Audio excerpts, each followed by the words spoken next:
Hey there, Evolutionary. Joe Heller, and I'm thrilled you're back. Today, I'm going to talk a little bit or continue the conversation around expanding your thinking and how to penetrate realms and moving from being asleep to being awake. Because you can't be awake when you are behind the veil. Um, it's a little bit more complicated than that, but just for fun, I drew this little picture, and I've got lots of pictures, and at some point I'll probably maybe even try to insert a picture of my pictures because I fill up tables from the energetic drawings that I've done over the last couple of years. And it's really challenging in the sense because I don't really exactly know what or how to teach you or share some of the information that's been shared with me. But it's really exciting because it keeps me busy sorting through my pictures and our drawings, sketches, I should say, and looking at exactly what and how I should share these things with you. So here is a picture of how to think beyond the veil. And so this is an exercise in thinking. And I got this image in my mind when I started thinking about Einstein. Actually meditating on Einstein, because when I was meditating on Einstein, he actually showed me, gave me hints into how he was able to think, and showed me basically the thought experiment he did with the theory of relativity.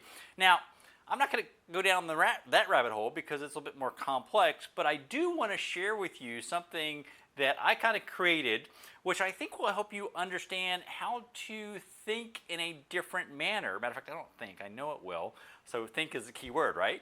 So as we go down and look at this is a spaceship. Yeah, I know, it's like kind of crazy. Like I drew a little guy with antennas in the spaceship, but it's kind of fun. And then here I am, or here you are, you're meditating. And so as we go into a meditation, we, just like in many meditations, they teach you to focus on a mantra or a breath or a visualization, some focal point or point of focus. And that's what I'm talking about here, a point of focus. So, but when you focus on just simply one thing, your mind is certainly engaged, but it can be expanded to go beyond that one thing. So here I did is I drew a second flying saucer, UFO, again with a little guy up here, or maybe it's even the same one. Let's just say it's the same one because it makes more sense that way. So as we play, and now we're focused on two flying saucers, the goal of this particular exercise is to keep this object, and again, I chose flying saucers because I thought it'd be fun, but you can really do whatever you choose in your mind's eye in order to make it work for you. So where I'm keeping this object, this flying saucer, stationary, I'm actually taking this flying saucer, this object, and moving it around. So I'm starting to spin it. So I've got this particular focus on this object, and it's stationary, and this flying saucer, and I'm starting to move it.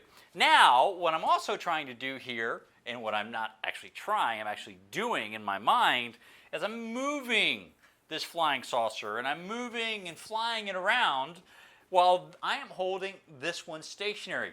So what the exercise is here, the purpose is here, is to be able to look and see things from a different perspective. Remember I talked about the points of perspective and how angels actually see and do these jump points to see things from a different perspective.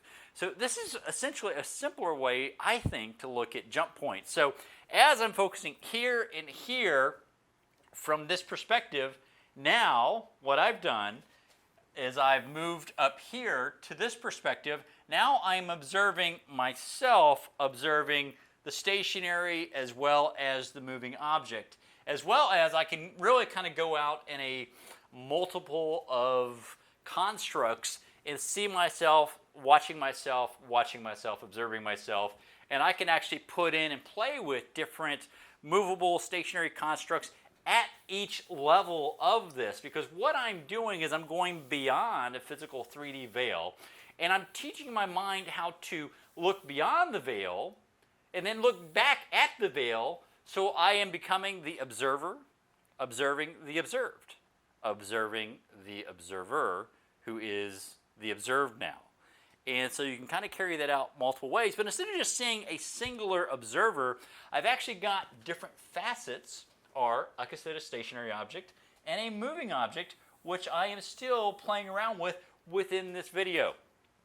So this is just a really short video that I wanted to share with you around how to create these constructs in your mind's eye and play with them a little bit so that you can really elevate the way you're thinking. So, and you can use this in real life as well, which is really kind of cool because everybody is like, let's just say, focusing on this one thing and there's just da-da-da-da and nobody can get agreement. Well, you can kind of go and see it from how they're looking at this one thing. And then you can take this one thing from everybody's perspective, and this is a group. You can step out and look at it from a different perspective. Let's just say from a 90-degree perspective. And then go look at it from another 90-degree perspective, and then from another 90-degree perspective. So once you've completed, you've looked at this object, this thing, from 360 degrees. And that's kind of cool if you think about it because it gives you a perspective, a perception on reality that nobody else in this group has except for you. And of course, I can expand this out and go like I did here, seeing the observer being the observed, being the observer being the observed. And it's a little trippy. It's kind of like you've activated this little hint of microdosing of DMT or something in your mind's eye. And well, maybe you are. Actually, I think that's actually what I've done in order to be able to do this, is I've been able to tap into a microdose of DMT when I go into meditation. But the cool thing is I've been doing this for several years now, and I'm actually able to do this with my eyes wide awake without even being in meditation. Actually, I see things in a different way. I still see things like you and I mean, reality, and well, of course, what's your definition of reality, right? So reality can be a sensory, multi-dimensional playground. It really depends on what and how you want to look at it. So anyway, that's just a real quick video I want to do today. Leave me your comments. Thanks again for being here, guys. As I mentioned, I'm just launching this channel, and so it's really thrilling for me to be able to share this kind of information with you because I really want you to expand your thinking. So again, this is how Einstein thinks. This is how Tesla thinks. This is and see what, well, there's just so much more to talk about with this because we can tap into morphinogenic fields, we can tap into fields, spheres of influence, we can tap into gods by doing this very simple exercise, by stepping out of the perception of how I'm seeing you with my physical eyes and then seeing you with my mind's eye. And this is essentially what the government taught in remote viewing, and both the United States government as well as the Russian government. So with that, anyway, love you guys, and we'll talk to you soon. Take care. Bye-bye.